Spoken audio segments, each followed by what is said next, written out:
nessa cidade, para que o Evangelho seja levado nessa cidade. Oramos em nome de Jesus. Amém. Sente-se por um instante. Boa noite, igreja. Obrigado, irmãos do Ministério de Louvor.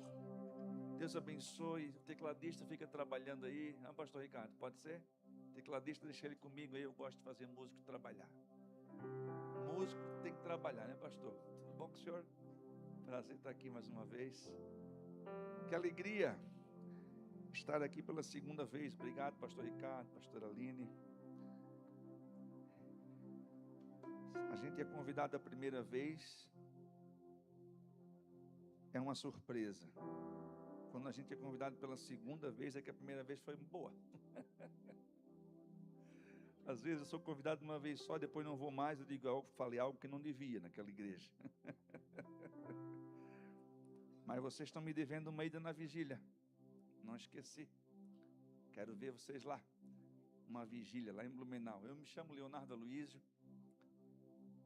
Pastoreio uma igreja na cidade de Blumenau chamada Koinonia. Sou pastor desde 7/7/2007. Não tem como não lembrar essa data, né? E me converti no século passado. Meu Deus, que velho nós somos, Aline. Eu não podia falar. Congregava na mesma igreja que a pastora de vocês, pastora Aline. Comunidade cristã, lá na Nova Brasília. Ali descia as águas do batismo. E no ano 2000, o Senhor fez a gente, como família, subir o rio Itajaí-Açu e subimos até Blumenau. Aí então casei-me com a Rosiane, fomos estudar num seminário lá na Argentina e depois, há 20 anos atrás, eu não me via onde eu estou hoje. Mas onde é que tu estás hoje, pastor Léo? Servindo a igreja do jeito que eu estou. Minha oração não era essa. A minha oração era que eu fosse um empresário bem-sucedido, ou um representante comercial, que era a minha profissão, para que eu tivesse o melhor dízimo da igreja, para poder ajudar a igreja, ajudar missões, ajudar o necessitado, que era o coração que eu carregava. Mas Deus não quis a minha oferta somente. A irmã ministrou a oferta hoje. Deus pediu-me por inteiro. Deus não erra. Quem sabe tem gente aqui que está se identificando com o que eu estou falando, porque eu não preparei isso que eu estou falando para falar. Talvez tenha gente fazendo essa oração semelhante. E talvez Deus não está te pedindo uma oferta. Eu vou melhorar a frase, porque eu não tenho dúvida no que eu estou falando. Não é talvez. Aquele que está ouvindo com o coração o que eu estou falando, eu te digo, em nome de Jesus, Deus não está pedindo a tua oferta. Deus está te pedindo por inteiro. Eu vou repetir. E se até o fim da pregação tu tiver coragem de vir ao altar, eu quero orar por ti. Porque a gente tem autoridade para falar aquilo que a gente viveu. Não é uma autoridade de intelecto, de estudo. É uma autoridade de vida. Deus não está pedindo a tua oferta. Deus está te pedindo de forma integral. Corpo, alma e espírito. Os teus pensamentos, os teus planos. Deus está pedindo você no altar da entrega. Ofereça-se como um sacrifício. Foi uma das decisões mais difíceis que eu passei. Jovem, cheio de planos,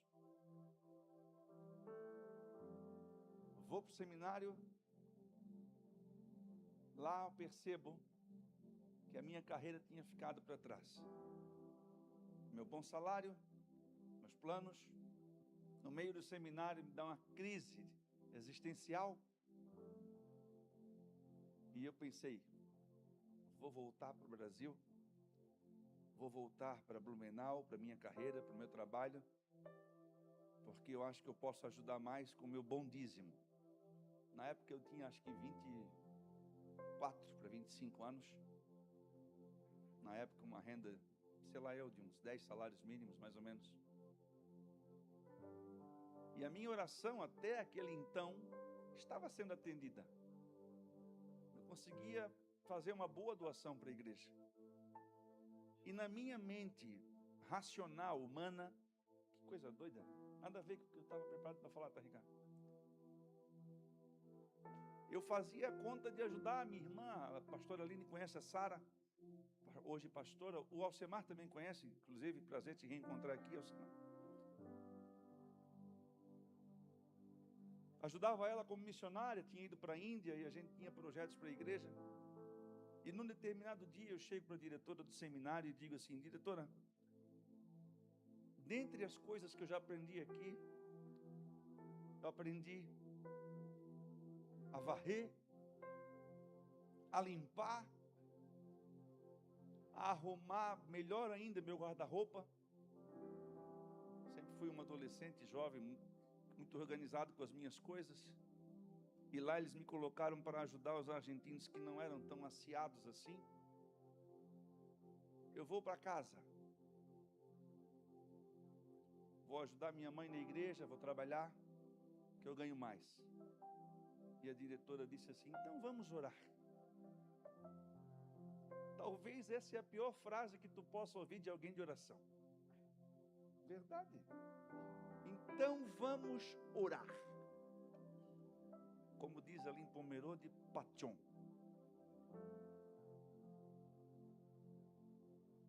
Naquela semana de aula nós tivemos um ano letivo, 52 matérias ao longo do ano, 2 ou 3 professores por semana. E naquela semana tinha um profeta chamado José Luiz Álamo. Depois quem quiser olhar no YouTube, de Buenos Aires, ele estava orando por nós e num determinado momento eu era muito cético com relação a cair no espírito, na oração. E do nada eu caí como uma árvore, caí reto, sem ninguém atrás. E não senti nada, só escutava barulho de longe. E durante aquele tempo de oração, que pareciam 2000 anos, e não foram mais do que minutos, eu sinto uma dor muito pontiaguda ao redor do meu umbigo, como 2 pontas ao redor do meu umbigo, e quando eu volto com o olhar aberto, quando eu volto a observar o ambiente, eu pergunto para um amigo meu, quem é que enfiou os dedos no meu umbigo? Eu sempre muito tranquilo, quem é que enfiou o dedo no meu umbigo? Eu quero conversar.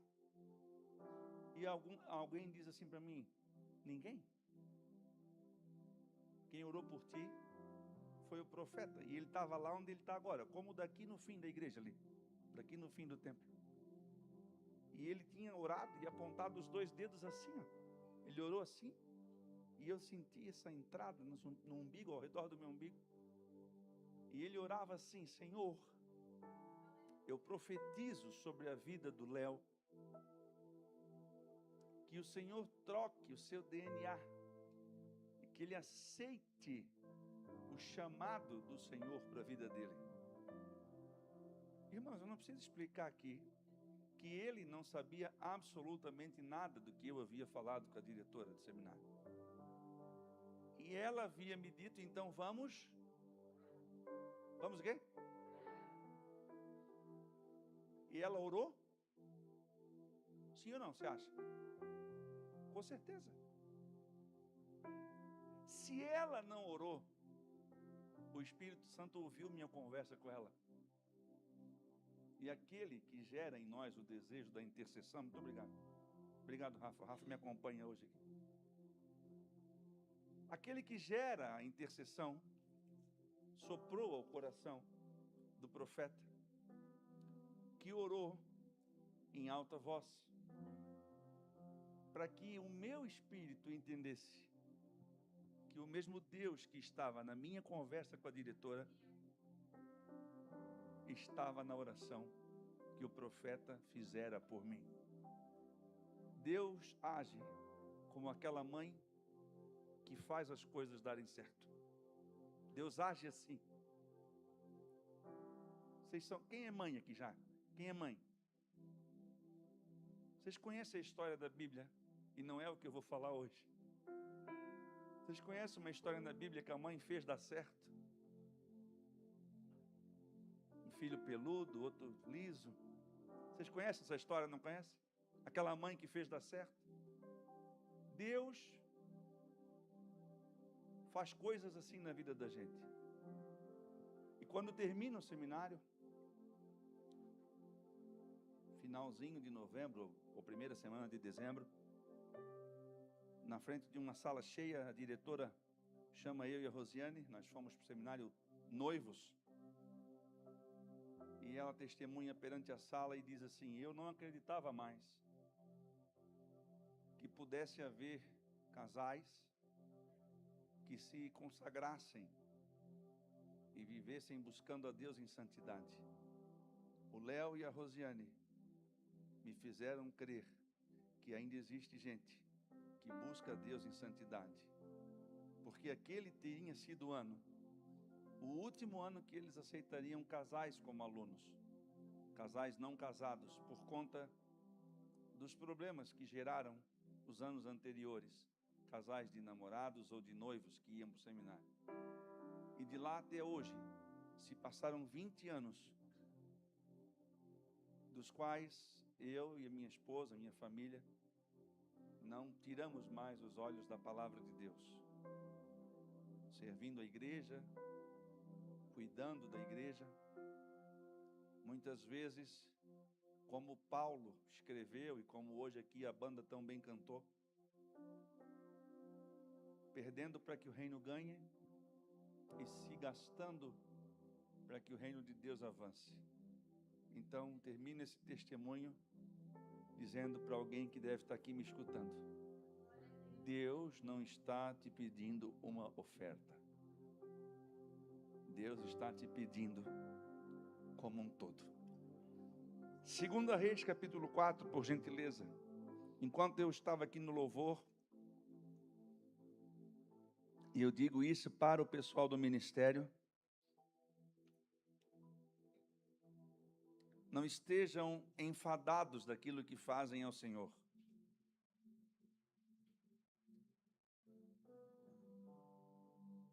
Talvez para vocês estejam como lenha queimada. Talvez para vocês estejam se vendo como lenha queimada.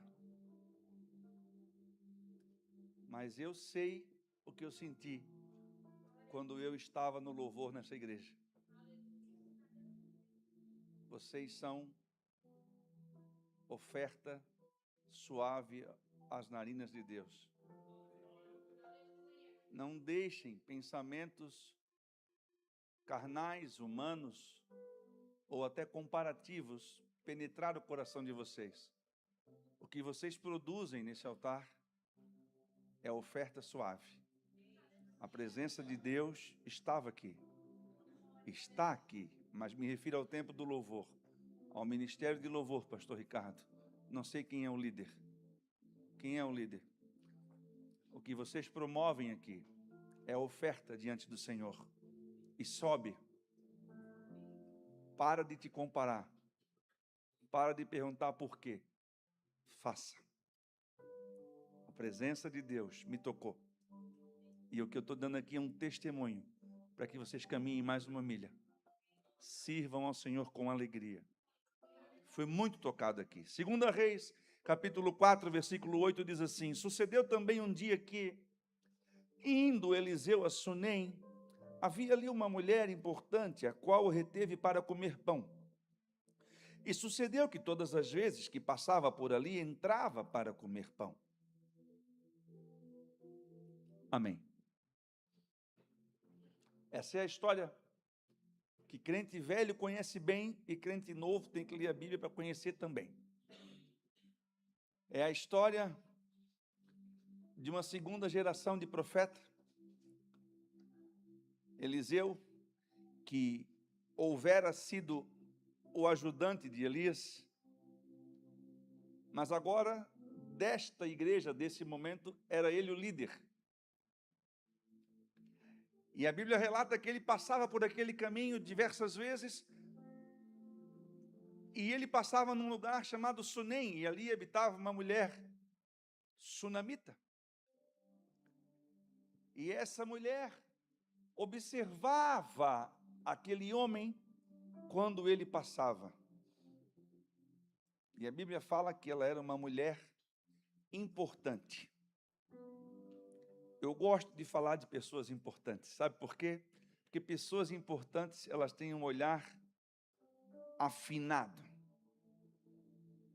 Minha avó já dizia, aquele ali, pelo jeito de andar, eu já sei quem é. Não é assim? Você já escutou alguma mulher madura falar isso? Meu filho não anda com aquelezinho lá, porque só pelo jeito dele andar eu já sei. E aquela mulher observava aquele homem de Deus passando por ali com o seu moço, chamado Geazi, e várias vezes eles passavam, iam e viam, iam e vinham. E ela os observava, até que um belo dia ela os oferta um pão, ela os convida a parar a caminhada e os oferta um pão. E a partir daquela oferta de um pão, começa a nascer uma relação, um relacionamento. E desse relacionamento, ela começa a observar que aquele homem era homem de Deus de verdade. Essa mulher, que a Bíblia qualifica como importante, ela teve um olhar importante. Ela teve uma observação importante. E ela fez um convite que, vindo dela, não podia ser menos do que um convite importante. Se alguém importante te convida para ir à sua casa, este é um convite importante. Alguém qualificado não vai convidar qualquer um a ir na sua casa. Nós não convidamos qualquer um para ir à nossa casa. E já levando para um outro patamar de entrega, Deus não aceitava uma oferta desqualificada ou menos importante. Desde que as ofertas foram normativizadas na palavra de Deus, a regra importante de Deus era que sejam animais puros, íntegros, sem manchas, sem máculas, sem defeitos. E até para quem fosse ministro ou sacerdote, o homem não poderia ter imperfeições. Então, esta mulher, fora dos padrões de Deus, ela não estava. E ela observava o passar daqueles homens, via seriedade neles, via entrega neles, e os convida para comer, e simultaneamente ela conversa com o seu marido. Imagino eu numa conversa como a Aline e o Ricardo. A Aline, observadora, que eu imagino que seja, que conheça um pouquinho,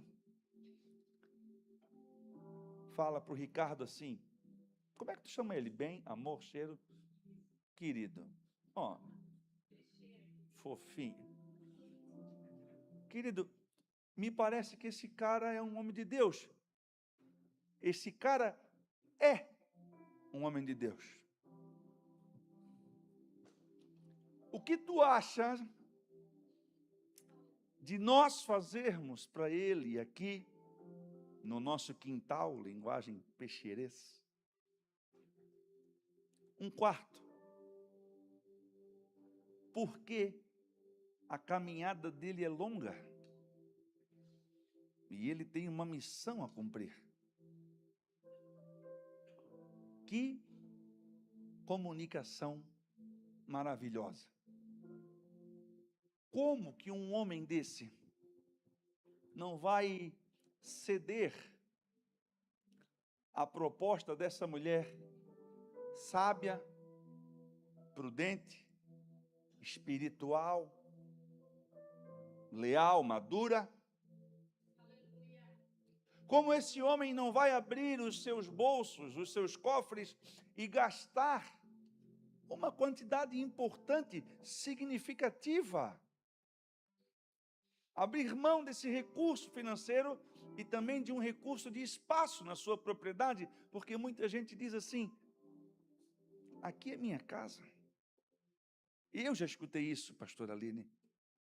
Não, pastor, eu prefiro até pagar um hotel para esse cara ficar. Mas, irmão, é um homem de Deus. Não, eu pago um hotel.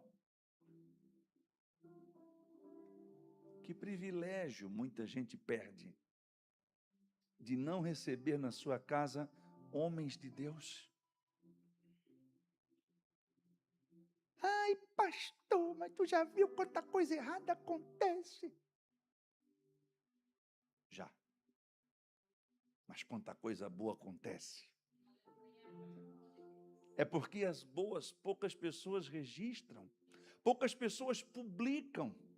Uau, eu recebi o pastor aqui na minha casa, o profeta, fui abençoado, Deus prosperou, Deus multiplicou. A Bíblia fala de receber gente de Deus na nossa casa. É azeite que multiplica, é farinha que multiplica, é panela que falta de tanto azeite que vem. Mas a tendência nossa de multiplicar a informação ruim é muito grande.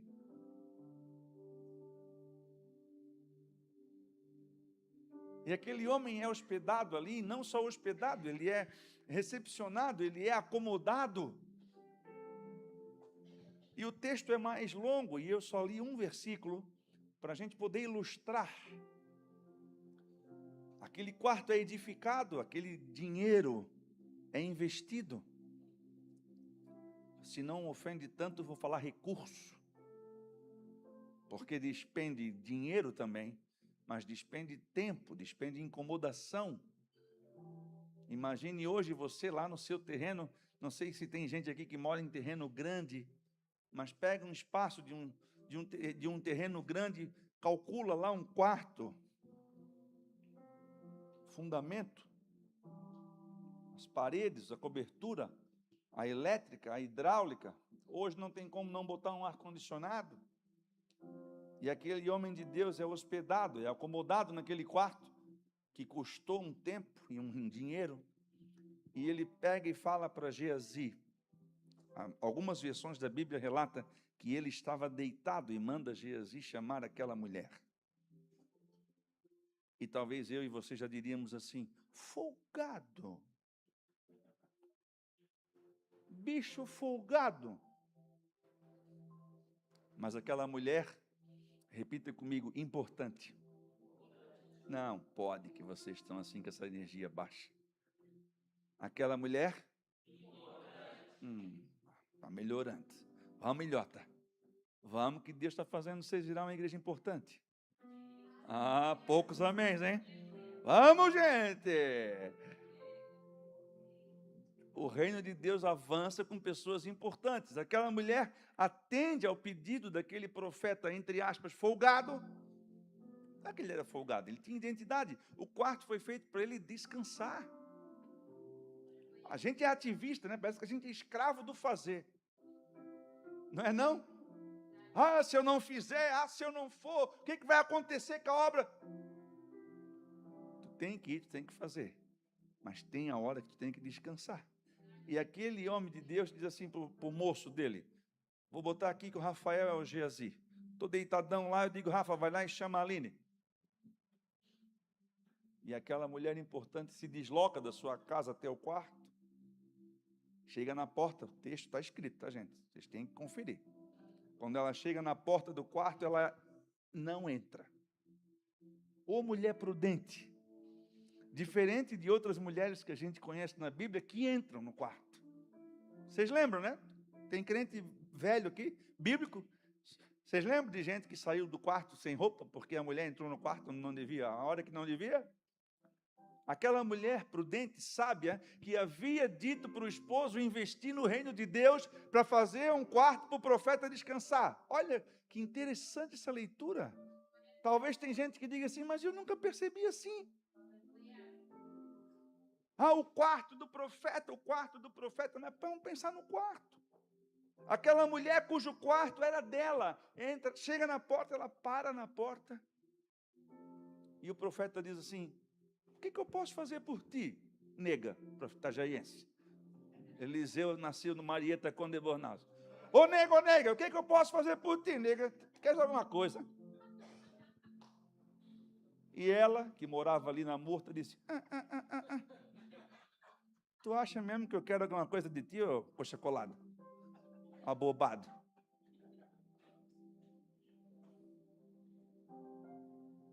Ela disse: não preciso nada.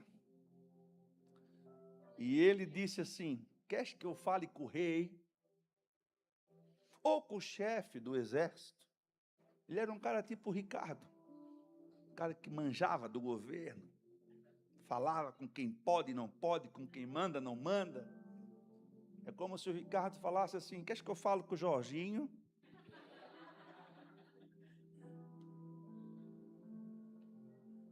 Ou com o coronel da PM? Tem muito bandidinho aqui ao redor. Ela disse: não, de nada temos falta. Oh, prosperidade, coisa linda. Explico prosperidade nesse texto. Ela teve caráter. Porque tem gente que, o tanto que tem, mesmo sendo muito, sempre quer mais. E ela podia dizer: eu quero, claro que eu quero. Eu quero ampliar a minha tenda, eu quero dobrar a minha posse. Já que tu estás me oferecendo, me bota diante do rei. Ela podia ter essa ousadia, ela estava ali como de Deus na frente dela. Faça um apêndice.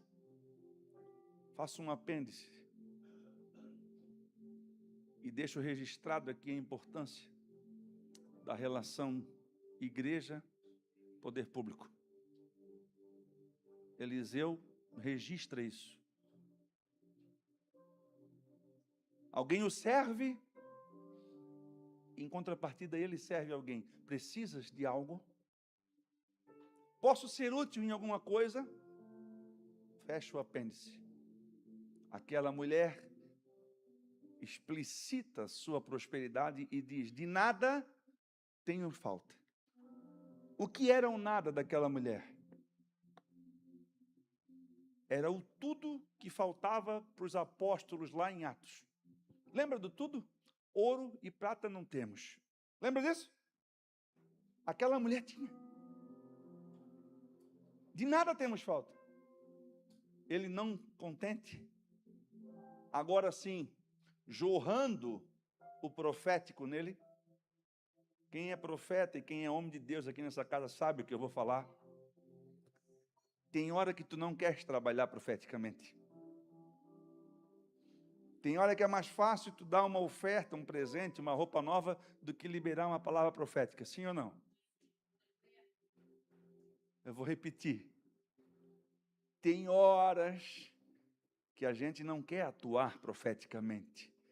Tem horas que é mais fácil dar um sacolão. Tem horas que é mais fácil dar uma roupa nova. Tem horas que é mais fácil dar uma carona. E Eliseu deixa claro isso. O texto mostra isso. Pretendes algo que eu possa fazer? Tem algo que tu precisa? Ela disse: não. Aí vem o profético. Aí ele entende no seu espírito, porque ele tinha informações. Ele tinha informações as quais ele não quis usar. Até então. Porque Geazi, o moço, tinha sido bem preparado. Ele já tinha mandado uma mensagem no WhatsApp do chefe. Chefe, essa mulher não tem filhos.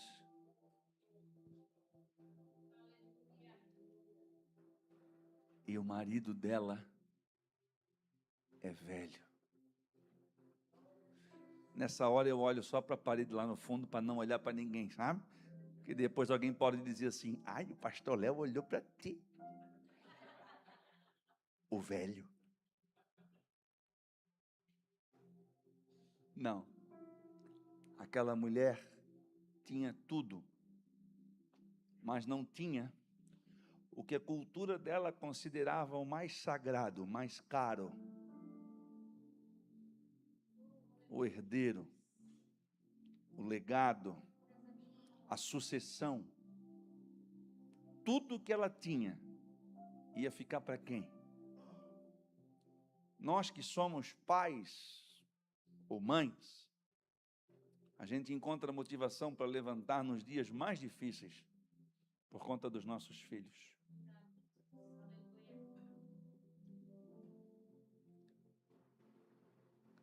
Onde ele vai estudar, que roupa que ele vai usar, o que ele vai comer amanhã. Às vezes por ti tu nem te preocupas, mas por eles.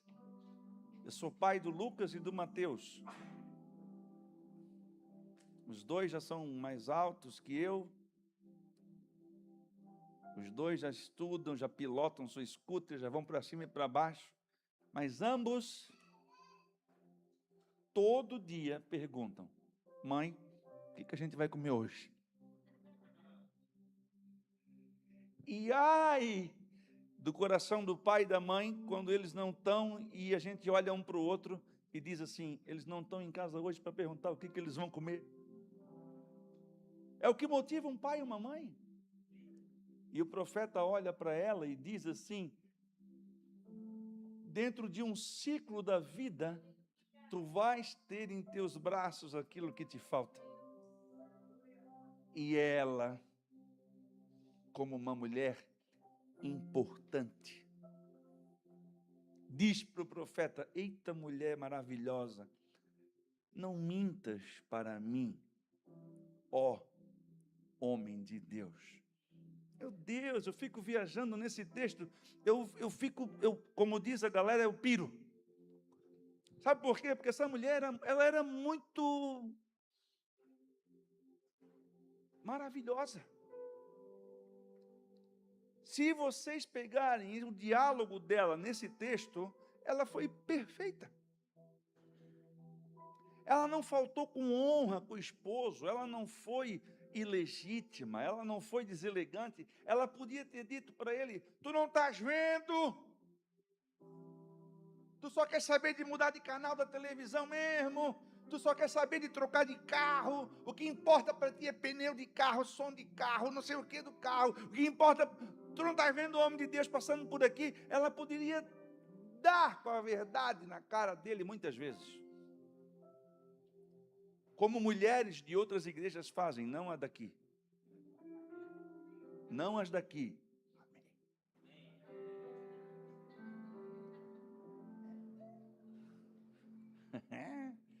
Está ficando bom, né? As daqui não fazem isso, porque as daqui são como essa mulher. Receba!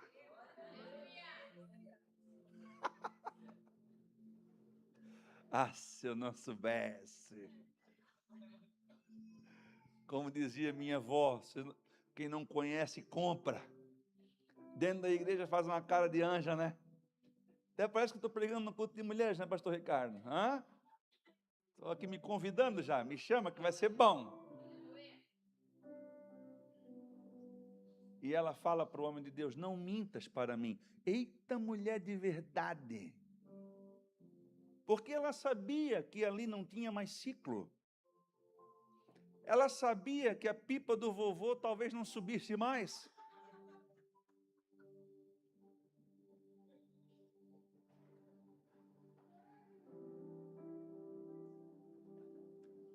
Ela sabia que não era mais esse tipo de barulho que ela ia ouvir pela casa.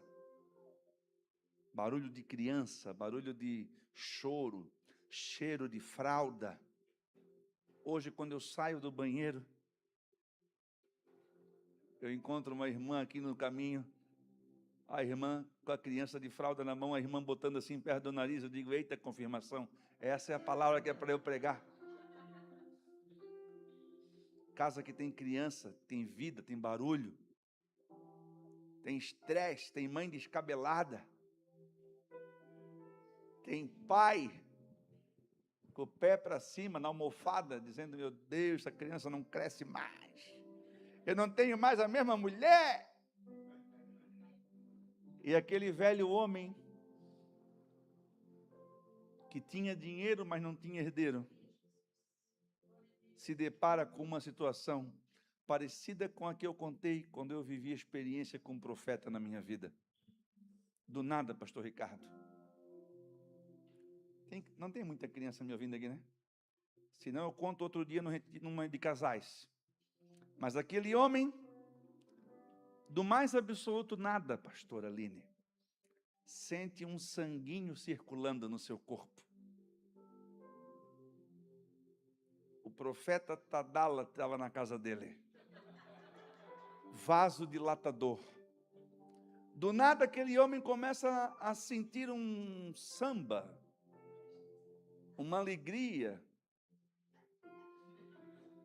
Ele que já não olhava mais para os prazeres desta vida, chega em casa e olha para a nega e diz assim,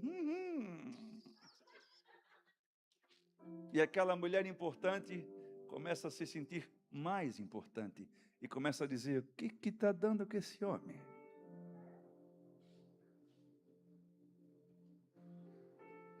E se eu falasse resumidamente, passaria perto de uma frase herética, mas não é. É que uma oferta, como ela fez, uma oferta sobrenatural, atrai o sobrenatural. E ela, sem negociar com Deus, com o coração limpo, querendo honrar o homem de Deus, atrai para sua casa a fertilidade. Aquilo que ela nunca tinha encontrado, que ela não podia comprar com seu dinheiro. Mas ela atraiu dos céus a sucessão na sua vida. E o seu marido, que talvez já se considerasse um morto-vivo, entendam-me os bons entendedores, começa a ter vida novamente. E aquela casa, que graças a Deus construíram um quarto apartado para o profeta, começa a produzir sons de avivamento. Ou não é? Vai dizer que aquele amigo teu que tu conhece não consideraria um avivamento olhar e ver a vida brotando novamente no seu corpo e na sua casa. Porque nós sabemos que não é só um ou não é só outro. Mas quando vai havendo um desligamento, quando vai havendo um final de linha, ambos vão passando por isso. E às vezes o desinteresse de um gera o desinteresse de outro. Ambos vão envelhecendo juntos e às vezes enterrando sonhos juntos. A mulher recebe a palavra no ouvido e o homem recebe a palavra no seu corpo. E se juntam e produzem o fruto da palavra profética de um homem de Deus que só passava por ali para ir e voltar da sua missão. O tema, e com isso já vou indo para o final, reside em observar, para quem gosta de anotar, observar, reconhecer e honrar um homem de Deus. Observar, reconhecer e honrar. Só observa quem separa tempo para isso. Como assim, pastor Léo? Tu já passou no banco do carona, no mesmo lugar que tu passa dirigindo e viu coisas que tu nunca viu? Porque quem está dirigindo não tem tempo de observar.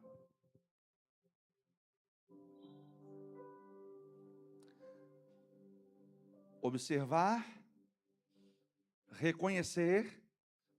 Quem reconhece? Quem conhece. A filha do Ricardo e da Aline passou aqui no corredor e eu perguntei para o Ricardo, é tua filha? Eu convivi com a tua filha há 30 anos atrás. Eu reconheço, porque eu conheço. Fiz um casamento sábado, coloquei um relógio,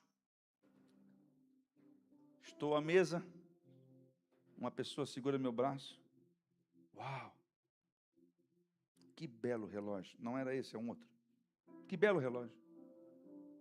Aí eu olho no braço dele. Semelhante. Por que ele achou bonito o meu? Por que ele reconheceu o meu? Porque ele conhece. Por que eu estava aqui falando bem do ministério de louvor de vocês? Porque eu reconheço a unção que está aqui. Por que eu reconheço? Porque eu conheço.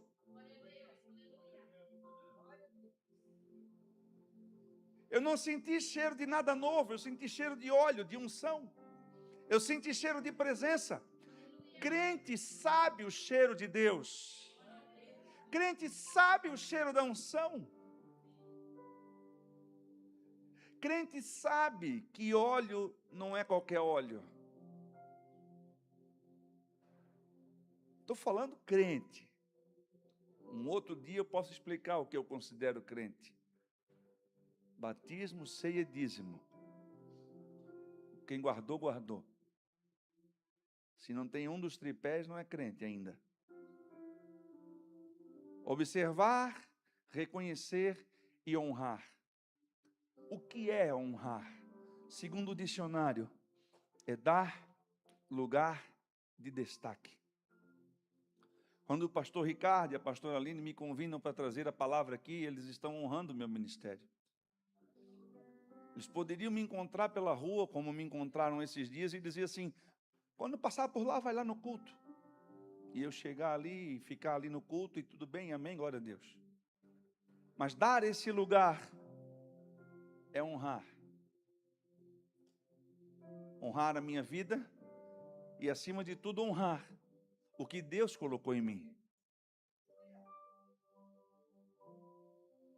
É como aquela mulher que fez o quarto, que gastou dinheiro e tempo e botou um profeta para dormir lá. Ela não fez pensando no filho que ela não tinha. Isso é muito importante. Ela fez para honrar o homem de Deus.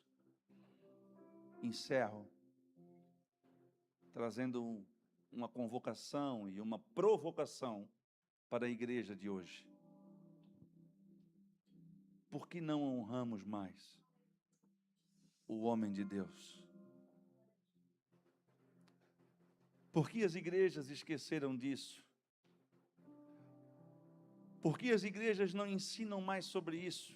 E talvez alguém da plateia me responda assim: por causa dos abusos que acontecem, pastor. Sim. Mas no reino de Deus a exceção não pode virar regra. A honra é um pilar do reino. Honrar pai e mãe, e terás longos dias na face da terra. O matrimônio é lugar de honra. O leito sem mácula é lugar de honra. A casa de Deus é lugar de honra. Deus não é o nosso empregado. Deus não é aquele que habita na lâmpada mágica. Este lugar não é para virmos aqui e trazermos um pedido. Apesar da cultura que carregamos de entrar no templo e pedir, se você pegar a igreja de Atos, a igreja, o modelo original da igreja, o templo não era lugar de pedir. E quando os apóstolos estão indo ao templo para orar, e eles encontram aquele coxo à porta do templo, nem no templo ele podia entrar e pedir a cura, porque a regra era que quem tinha defeito não podia entrar no templo. E por que a igreja de hoje vem ao culto para pedir? Temos que vir para honrar. Eu estou aqui, Senhor, para te honrar, com tudo que sou, com tudo que tenho, com tudo que eu sei, com tudo que eu carrego. Aquele coxo, fazendo um paralelo com a igreja de 2 Reis, capítulo 4, quando ele é curado, quando ele recebe aquela palavra apostólica de dureza financeira, mas de abundância de amor. Ouro e prata não temos, mas o que temos, ou seja, muito, temos muito, porque a gente te olhou e viu que tu não podia entrar no templo para adorar. O que temos te damos, levanta e anda. E aquele homem fez exatamente o que a igreja apostólica o fizera. Levantou e andou. E a primeira decisão que ele teve, porque levantar e andar foi obediência. A primeira decisão que ele teve foi entrar saltando no templo, dando glórias a Deus. Para com isso. Que coisa mais linda. Não mintas para mim, ó homem de Deus. Eu sei a realidade da minha casa. Eu tenho e abundância. Mas o que eu mais queria eu não tenho. Ela não disse isso. Mas o coração dela gritava isso. Talvez hoje a gente não tenha coragem de dizer: pastor, tem algo que eu quero tanto que eu não tenho nem coragem de pedir. Porque tem pedido escondido e guardado no box do banheiro do nosso coração. Você sabia que tem esse lugar no coração, né? Entra na sala do meu coração, habita na minha casa, mas tem lugar lá que tu não abre para ninguém. Talvez até o quarto tu mostre, mas o box do banheiro tem cabelo no chão, tem resto de sabonete.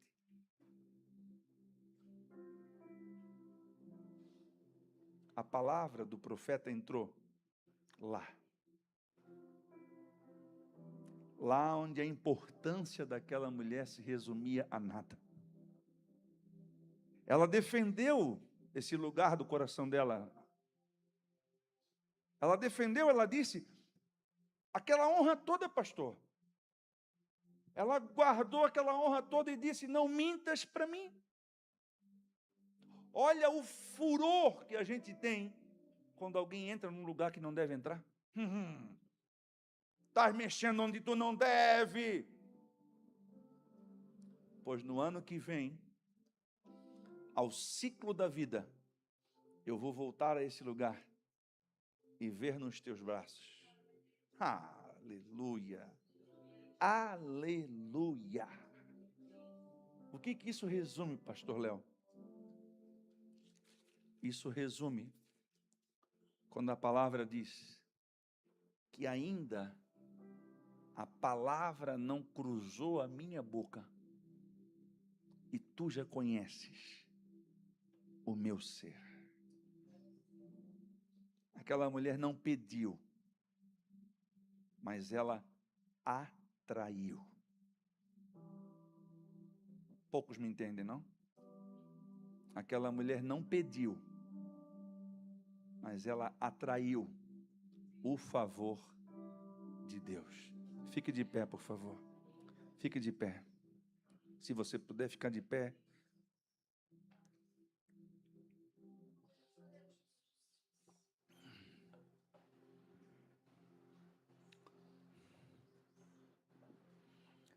Entrei no meu jardim, colhi os meus perfumes para te dar, ó noiva minha.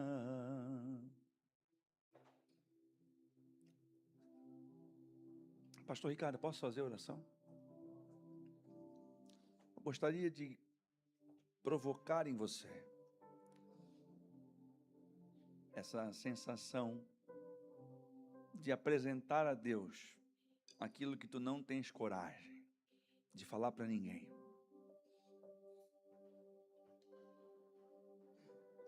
Enquanto a gente vai cantar uma canção, o espaço vai ficar livre aqui. Mas de verdade, eu não quero orar por qualquer um. Eu quero orar por aqueles que têm coragem de se expor. Não vou perguntar, não vou falar nada.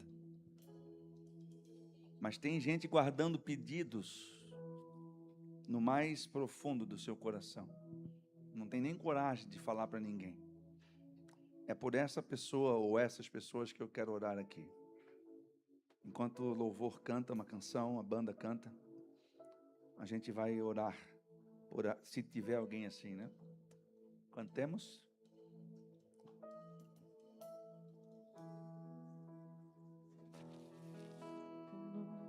Deus é bom demais.